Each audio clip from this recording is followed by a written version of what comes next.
Joy Guru. Joy Guru. This is Banyan Roots, a podcast series on musical mystics of West Bengal, India and Bangladesh, known as the Baul or Fakir. Their philosophy defies definition, but has been influenced by many faiths that have taken roots in Bengal. Like how one banyan tree's dangling roots are actually comprised of many different species of tree, all interwoven together and reaching for soil. Sufism, Vaishnavism, and Vajrayana Buddhism all made their way into this still evolving tradition. I am Lucia Thomas. And I am Shubhajit Sengupta. We'll be your hosts. And translators. And I'm also the violinist on this show. We'll be sharing my own live recordings of songs and discussions that I collected while playing, traveling, and living with the Baul in villages throughout West Bengal, India. Today, we'll be hearing songs about Bhakti, the devotion. Bhakti is such an essential part of the Baul path and can be practiced in so many ways. So we'll have 3 episodes on Bhakti. This episode will focus on devotion for Hindu gods and goddesses. Keep in mind, of course, that most Baul and Fakir don't care for the distinction of Hindu or Muslim. We're just showing some songs in this episode which use Hindu symbolism for Bhakti. Next episode will highlight more Muslim symbolism. Of course, many songs use images from both traditions, as you heard in episode 3, Lalon's Liberation. A few episodes later, the songs will feature the devotion for the Guru, the teacher. Ultimately, which object of devotion is not as important as the true feeling of bhakti, or devotion, within the devotee. As Lalon says, whatever name you call her, God will rise in the sky of your heart. The first song we're going to hear I recorded in a town called Joydeb in Birbhum district of West Bengal. Sitting under a tomal tree, Anath Bondhu Ghosh was singing with his disciples Kangal Kepa playing a sarod like Dotara and Lokkondash Baul on khol. The song he'll sing was composed by Pagal Sotish and is called Bhakti Bina Shejon Mele na. Each verse of this song will refer to a myth from the Purans, which are a vast collection of ancient Sanskrit religious texts. How old they are is highly debated, but somewhere around 200 to 1000 CE. The Purans are still the source for many current-day beliefs and rituals. This song will race through many myths very quickly, so get ready for a fantastical ride. You'll hear me translating the lyric. The singer, Guru Anath Bondhu Ghosh, will give an explanation of that lyric, translated by Shuvo, and I'll elaborate some on the story he's referring to.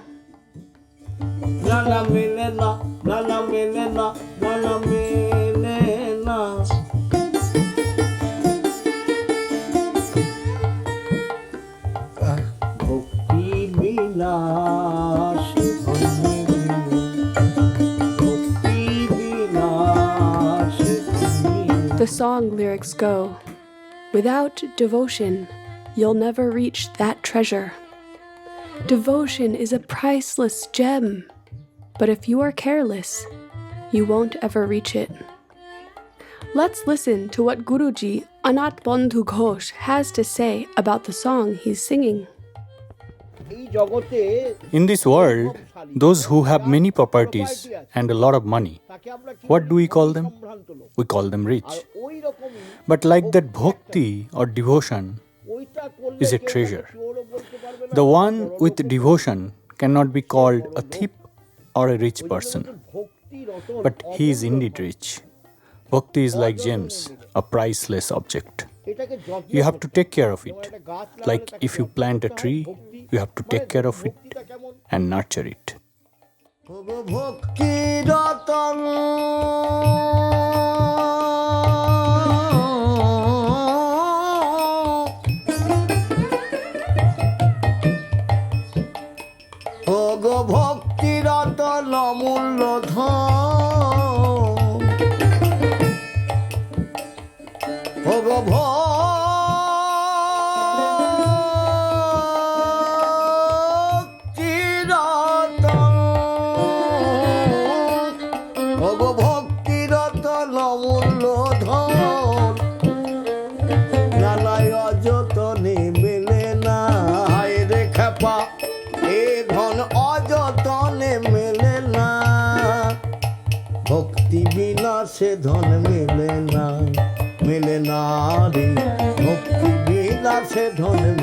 The next verse goes, in the age of truth, devotee Prahlad was the son of Hiranyakashipu.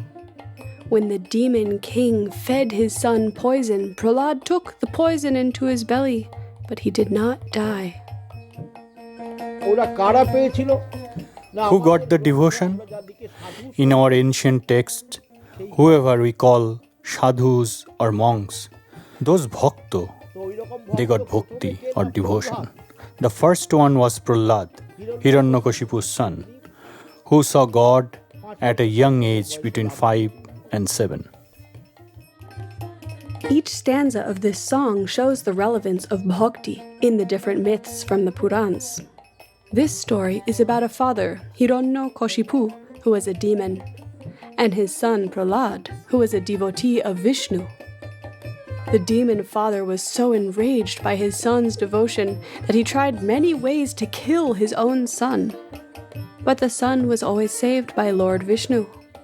Once, Hiranyakashipu fed his son poison, but Prahlad, by the grace of Vishnu, digested the poison and did not die. Satyayuge Prahlade Bhakto Hiranyakashipu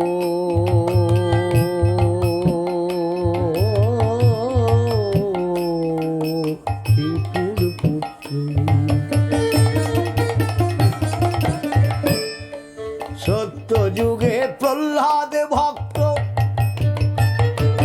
Hiranyakashipur putra go Tare udar pure bish khawale Tare udar pure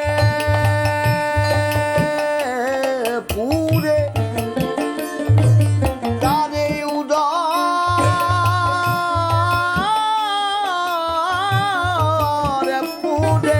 udar pure bish khawale Oje bish paneu se more na haye re khapa bish paneu se more na Bhakti Bina se dhon mele na re Bhakti Bina se dhon mele na Wow. The next verse will go, in the age of 3, strong Hanuman showed us the way of a true devotee. Tearing open his chest, he revealed, enshrined in his heart, sat Ram and Janaki. And who else got bhakti, devotion? Among the animals, the valiant Hanuman, who cut open his chest to show that Ram and Janaki are sitting there inside. Guruji is talking about Hanuman, the monkey god, who is a devotee of Ram. Hanuman was once asked how much he loves Ram. As an answer and proof of his devotion, Hanuman tore open his chest to show that Ram and Ram's beloved wife Janaki, also known as Sita, are sitting inside the monkey's heart. This is a very famous image of devotion, and you can find many statues and references to this scene all around India.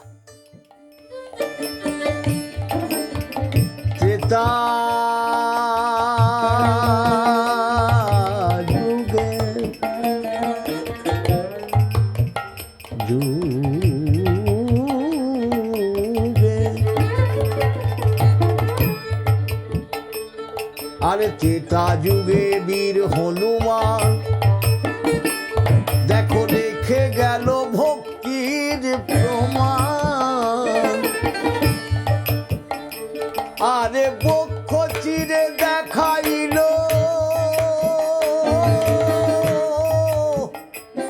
ও রাম জানো কি স্থাপনা রাম জানো কি স্থাপনা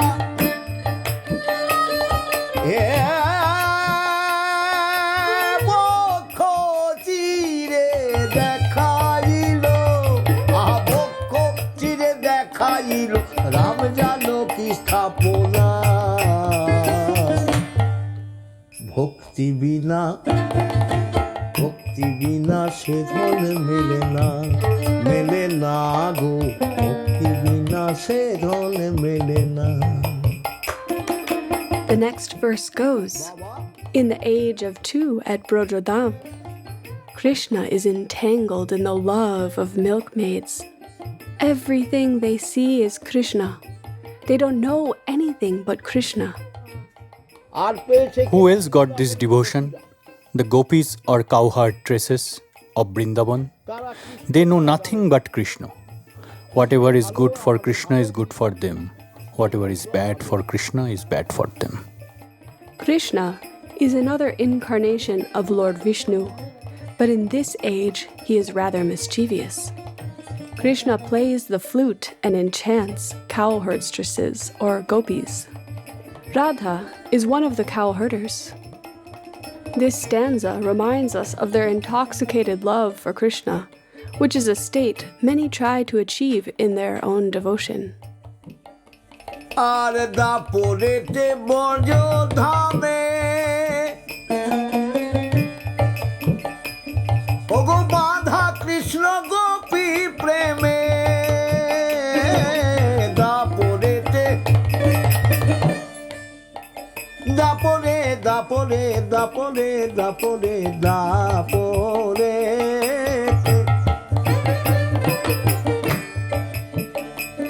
আর দাপরেতে ব্রজধামে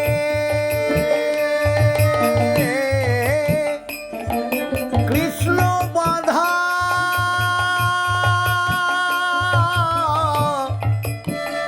Gopi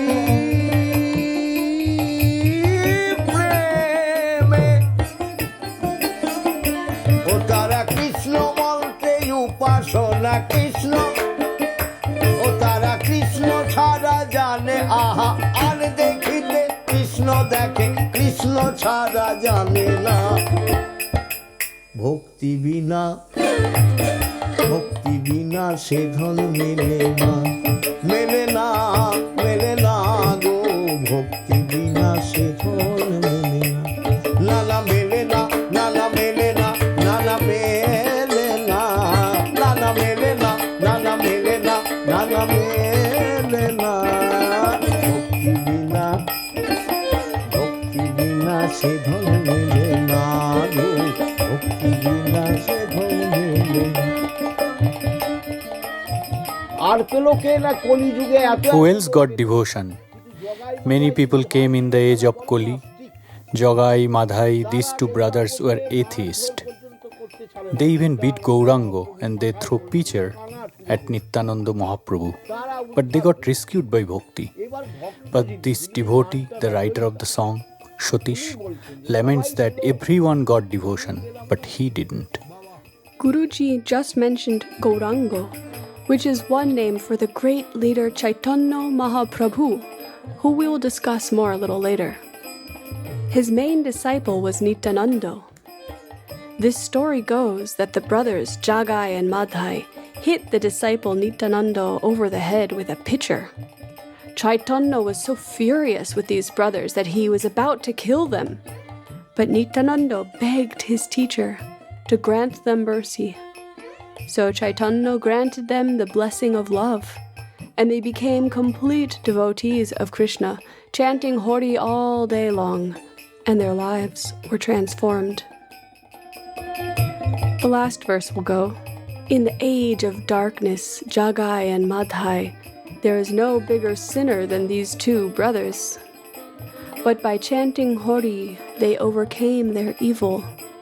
Yet Pagal Sotish didn't get so lucky. কলি যুগে জগাই মাধাই ওরে তাদের মতো পাপী নাই ভাই, আবার তারা হরি বলে তোরে গেল, হরি বলে তারা হরি বলে তোরে গেল। পাগল সতীশের ভাগ্যে হলো না, হায় রে খেপা গোসাই সতীশের ভাগ্যে হলো না। ভক্তি বিনা সে ধন মেলে না, মেলে না গো, ভক্তি বিনা সে ধন মেলে না। ও গো ভক্তি রতন অমূল্য ধন, ভক্তি রতন, একবার হরি বল, হরি বল, হরি বল বলো মোর, ভক্তি বিনা, আহা ভক্তি রতন অমূল্য ধন, অযতনে মেলে না, আয় রে খ্যাপা দেখো অযতনে মেলে না, মেলে না, ভক্তি বিনা সে ধন মেলে না, মেলে না গো, ভক্তি বিনা সে ধন মেলে না, মেলে না গো, ভক্তি বিনা, ভক্তি বিনা, ভক্তি বিনা সে ধন মেলে না।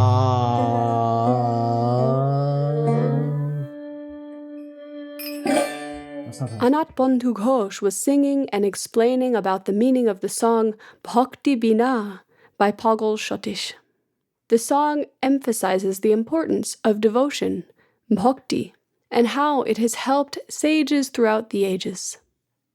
এই হলো গানটার এক। So this is one real meaning of this song. And what did I say? Bhakti Dhon is a hard-earned treasure. It will help you to pass the impassable. In bad times, it can give you support. If you have so much devotion, you won't even need to eat. You won't even feel hunger. You are so filled with love. I recorded the last song in a town which is named after a 12th century poet born in that town called Jadubindu. This 12th century poet Saint Joydev is the author of the Gita, which is an epic work describing Krishna and his relationship with the gopis, the female cow herders, and especially with his most beloved Radha. I've heard that before Jayadev's work, Radha wasn't prominent or even mentioned in most ancient texts. But it was in this epic poem, Gita, where Radha was first described as the favorite gopi of Krishna.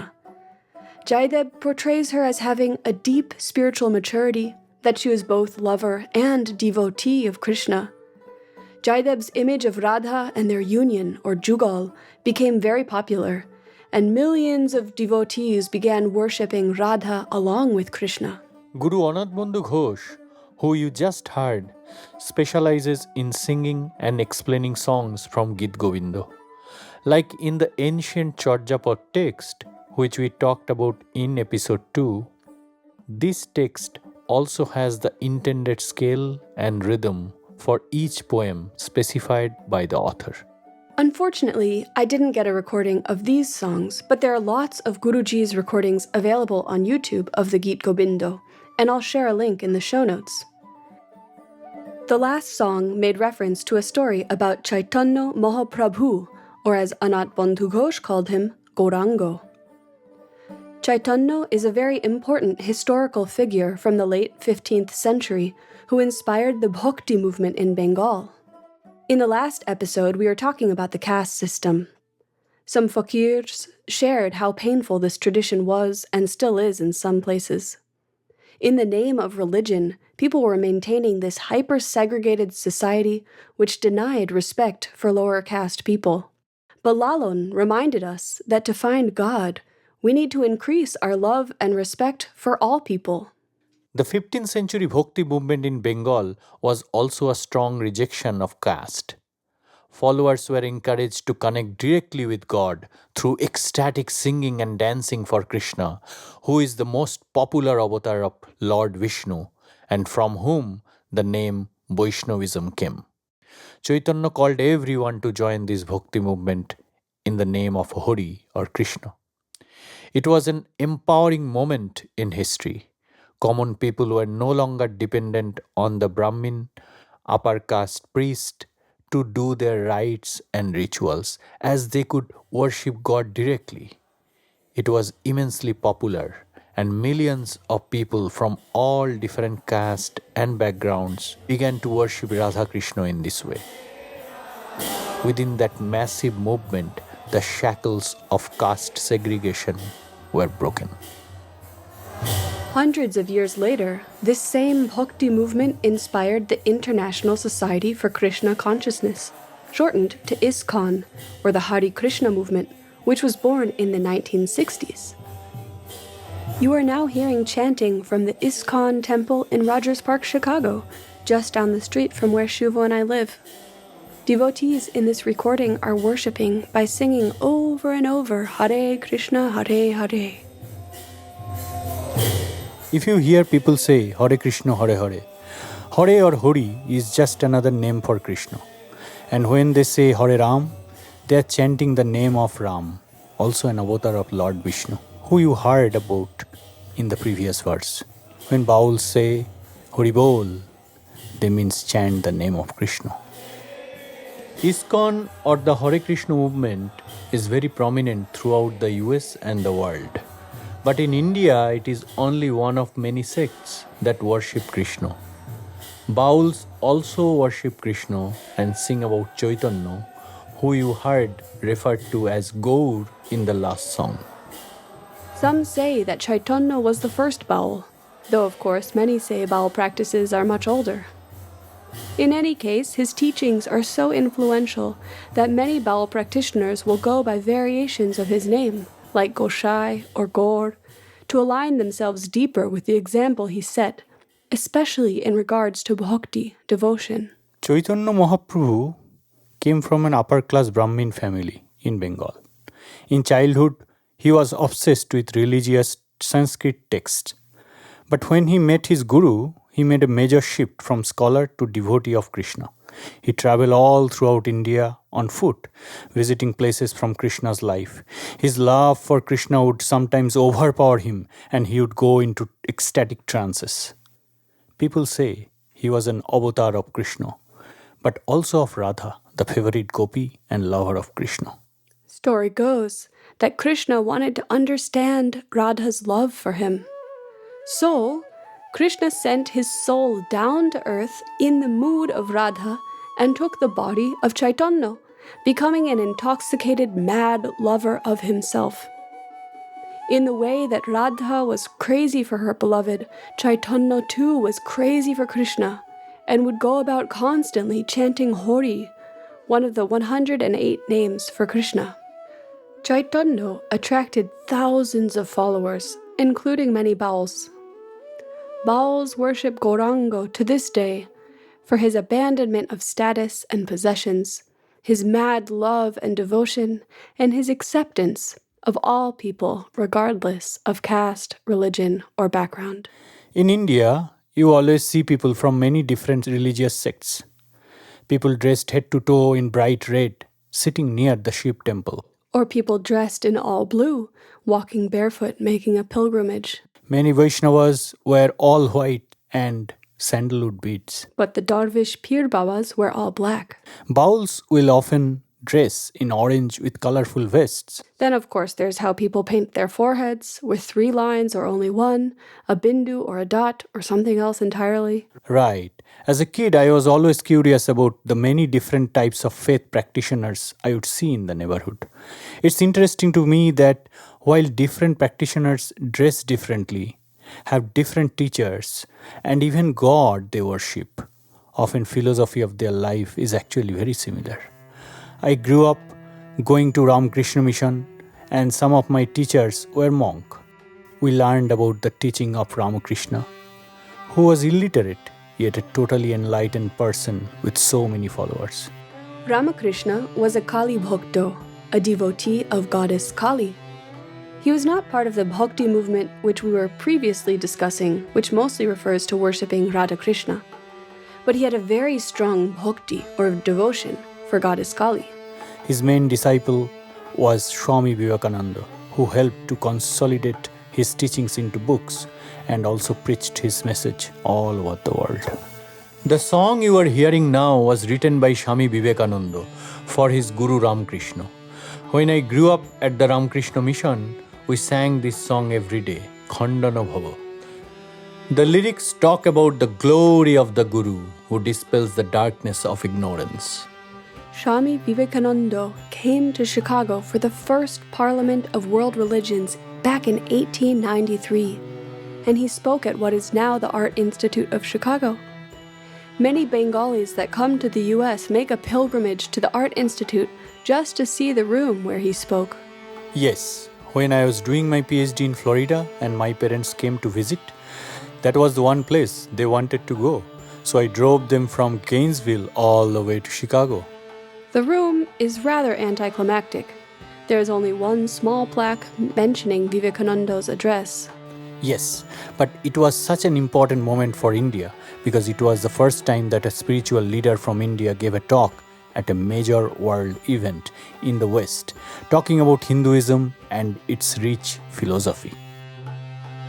And though it wasn't there when I visited with my parents, now you can see Swami Vivekananda's historic 1893 speech clearly written in bright colors across the whole grand staircase of the Art Institute of Chicago in an installation by Jitish Kalath called Public Notice 3. The speech starts with the iconic words, "Sisters and Brothers of America," and goes on to exalt the tolerance of the Indian nation, how it is home to so many faiths, and how the Hindu religion is one that accepts all religions as true. A line from Vivekananda's speech comes from a hymn. As the different streams having their sources in different paths which men take through different tendencies, various though they appear, crooked or straight, all lead to thee. We have a shortened version of this we say all the time, Joto Mat Toto Path, which means as many as there are ways to reach the goal, there are that many paths. Though he died at an early age of 39, Swami Vivekananda wrote many books on spirituality. 3 of these books talk about different paths of practice or yoga. The Bengalis pronounce it jog. Yoga doesn't only mean physical exercises like in yoga class. Actually, in Sanskrit, jog is any type of physical, vocal, or mental activity. The 3 paths Vivekananda had laid out in these books are Raja Jog, the king of yoga, Karma Jog, the practice of action, and Bhakti Jog, the practice of devotion. As I grew up, I found it easiest to relate to the Karma Jog, the practice of action, whereby losing yourself completely in the task at hand, you can reach liberation. Vivekananda says, any of these ways will take you to the final goal of liberation, but out of the 3, Bhakti, devotion, is the easiest and most direct path.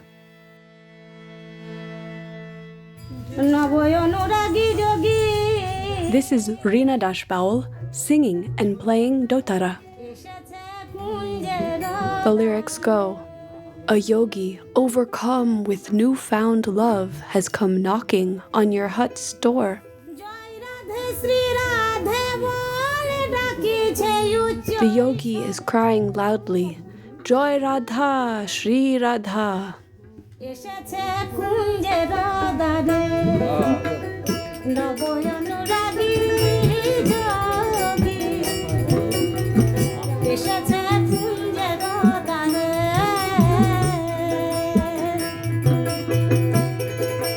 Joy Radhe Shri Radhe bole ডাকিছে উচ্চই স্বরে।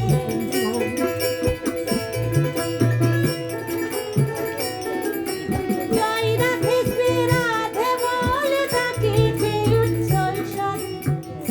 এসেছে কুঞ্জেরো দ্বারে নব অনুরাগী যোগী। এসেছে কুঞ্জেরো দ্বারে। This song by Jadubindu Gosai describes a yogi who has become completely entranced by the love of God, which he proclaims as love for Radha. Nava Anuragi is the love that happens in the beginning of a newly budding relationship, like an overwhelming infatuation. But in this case, the infatuation is with the divine. ওই যোগীর গায়ে ভস্ম মাখা জোড়া পুরো নয়ন মাখা যোগী নয়ন মাখা। This verse goes, The yogi has rubbed ash all over his body, and his unibrow is curved.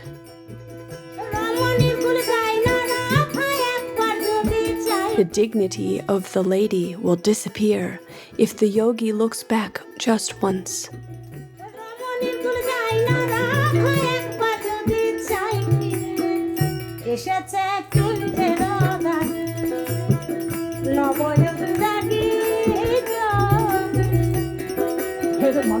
From when I was growing up in Bhadreshwar till 30 years later, the same man, Gobindo Kaku, biked 3 miles or more from his village to my parents' house to deliver milk from his own cows. He wouldn't even knock on our door. He would come right in, calling, Joy Radhe, Joy Radhe, praise be to Radha. Many practitioners worship Radha for her strength and compassion. She is seen as infinitely tolerant and loving. Her infallible love for God, Krishna, regardless of his actions, reminds us to continue our worship and devotion to God, whatever be his will. Also, the energy of the woman is very important in Baul practice. Many actually worship Radha first and then Krishna. Without Radha, Krishna is Madan, the god of lust. But together they symbolize the union of God and devotee, which can occur within each of us.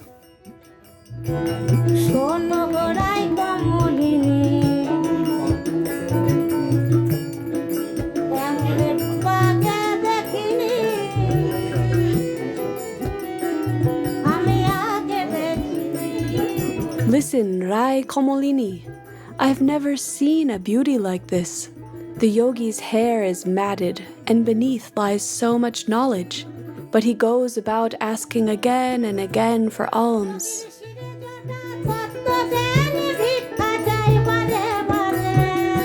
Destitute Jadubindu floats at the feet of Gosai.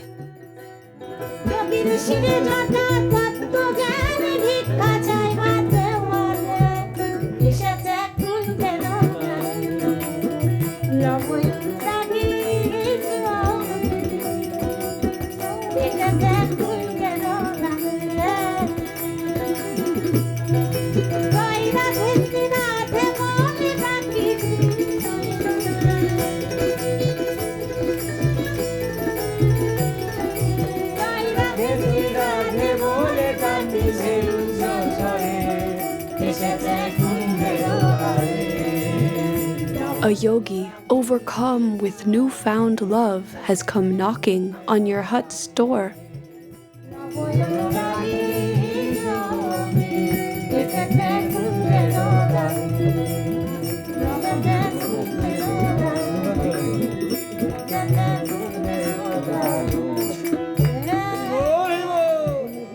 That was Rina Baul playing at a gathering organized by Rabi Baul for the goddess Saraswati, the beloved goddess of education, music, and arts. The song Rina sang was by Jadubindu Gosai, who is one of the rare examples of a composer including the name of his Shadhon Shangini, his female practice partner. Actually, the name Jadubindu refers to 2 people, Jadavendra Das and his partner name was Bindu Bashini. Together, Jadubindu. Many Baul practices requires a female partner, yet most of the time the women are not acknowledged in the songs. However, according to many Baul teachers, the women steer the whole meditation and love. Overcoming lust cannot be understood without the guidance of the woman. In the episodes thus far, you may have noticed how Bauls are largely dismissing organized religion. It seems inconsistent now that they are also singing songs for external gods and goddesses.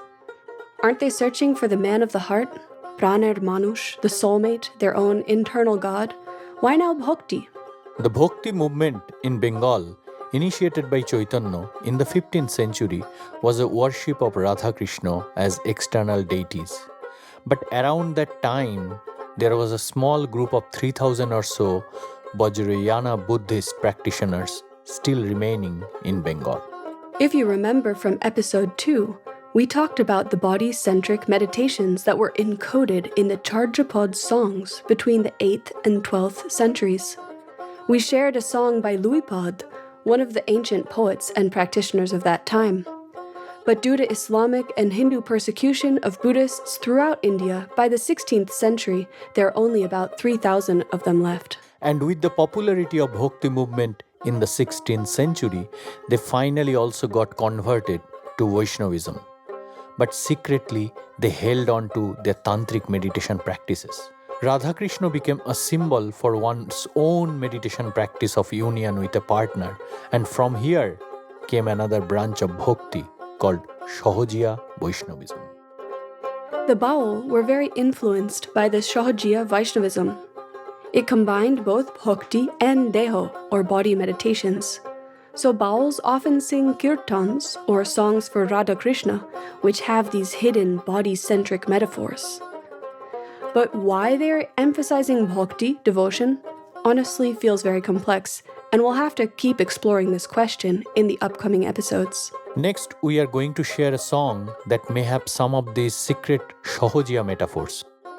Lucia took this recording at the Joydev Kenduli Mela, which started in the honor of this ancient poet Joydev we talked about in the beginning of the episode. Yes, I was at a very wild late-night jam at the Joydev Mela in 2019.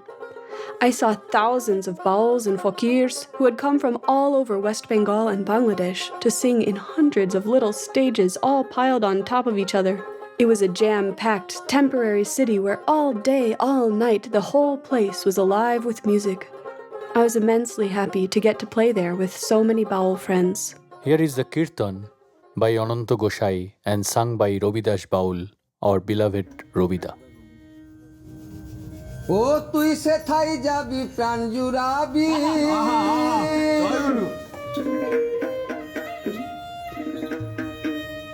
খাপারে Ananda সমীরণে high ভোলা মন এই আনন্দ সমীরণে কৃষ্ণ অনুরাগের বাগানে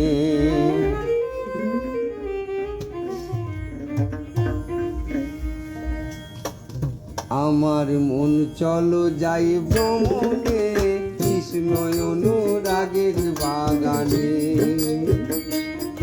আমার মন চলো যাই ভ্রমণে কৃষ্ণ অনুরাগের বাগানে তুই সেথায় যাবি প্রাণ জুড়াবি ও তুই সেথায় যাবি প্রাণ জুড়াবি আনন্দ সমীরণে হাই ভোলা মন আনন্দ সমীরণে কৃষ্ণ অনুরাগের বাগানে আমার মন চলো যায় ভ্রমণে কৃষ্ণ অনুরাগের বাগানে.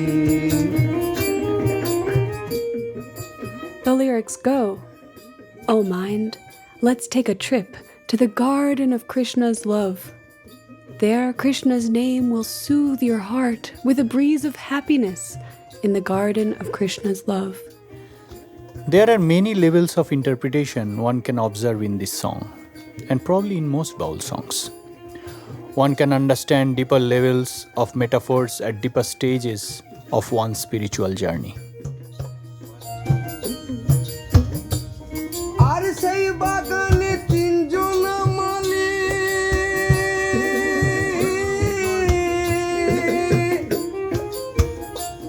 তারা একজন পুরে একজন খোটা একজন বাঙালি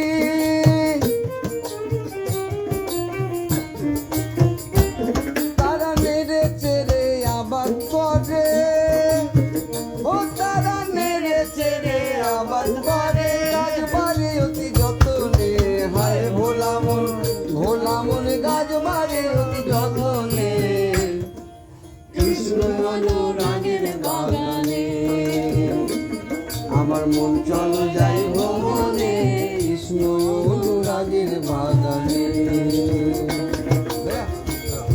The last verse said, "In the garden are 3 gardeners. one Orisi, one Bihari, and one Bengali. With their good care, plants and trees grow. One layer of interpretation could be about bhakti, devotion. Like Anath Bondhu Ghosh said, devotion is a priceless gem. But you have to take care of it, like you would nurture a tree or garden. Another layer could be that the garden is the body one explores in meditation. Therein reside three gardeners: God, Guru, and self, or consciousness.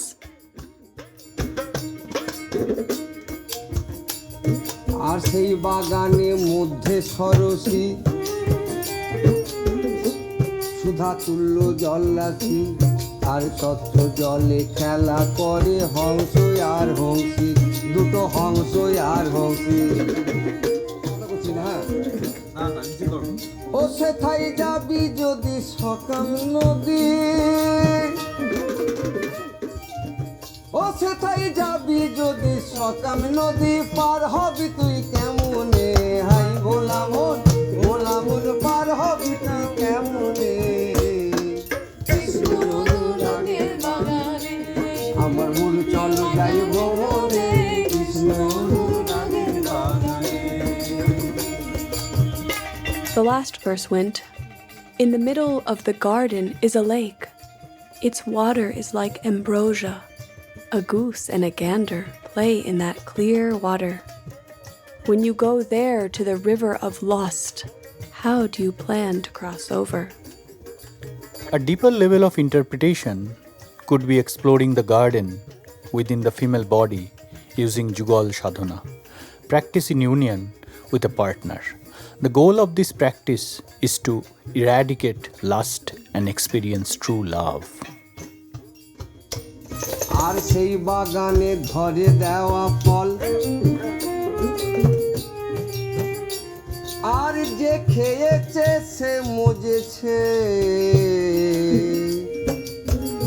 এ ভাই হয়েছে পাগল ও যার জন্ম সফল কর্ম সফল ও যার জন্ম সফল কর্ম সফল ও ফলের নাম তো গো সেই জানে হাই ভোলাম নাম তো গো সেই জানে কৃষ্ণ অনুরাগের বাগানে মন চলো যাই ভ্রমণে কৃষ্ণ অনুরাগের বাগানে। The last verse went, "Those who eat the fallen fruits of that garden become intoxicated and mad. Only one whose birth and life work are fruitful will come to know the name of that fruit." So what's this true love? It is the love that is totally free of these six vices: Kam, Krodh, Lobh, Modh, Moho, Matshorjo, lust, anger, greed, pride, attachment, and jealousy. Even the Buddha says lust is the hardest vice to overcome. Many monks use celibacy to deal with lust. Bauls, however, use union to intensify their practice, which, if successful, can actually accelerate their progress of conquering lust faster than the celibate monks, or so they say. But this practice is very dangerous and one can go mad, as this song refers to with the fallen fruit. আর গোসাই বলে শোন অনন্তরে আর 14 পোয়া বাগান আছে প্রতি জন্মে পথের ভিতরে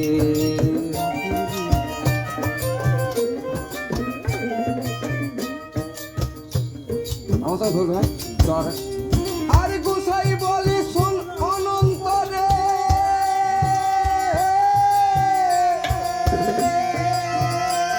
আর 14 পোয়া বাগান আছে কোটি জন্মের পথের ভিতরে ও সেথায় ব্রহ্মা বিষ্ণু আছেন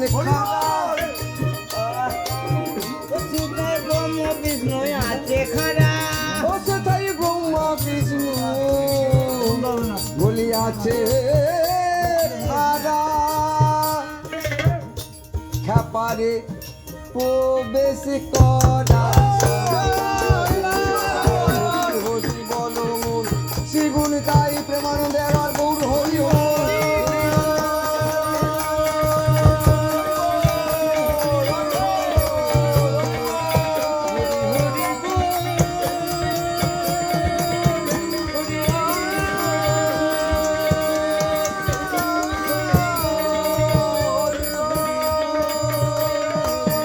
The last verse went, Gosai says, listen, Ontore, within yourself, there are 14.25 gardens.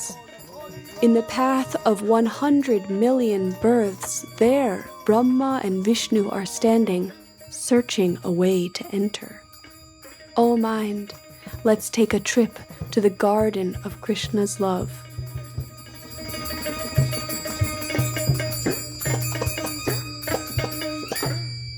খ্যাপারে প্রবেশ করার সন্ধানে হাই ভোলা মন প্রবেশ করার সন্ধানে কৃষ্ণ অনুরাগের সন্ধানে আমার মন চলো যায় ভ্রমণে কৃষ্ণ অনুরাগের বাগানে কৃষ্ণ অনুরাগের বাগানে কৃষ্ণ অনুরাগের বাগানে কৃষ্ণ রাগের বাগানে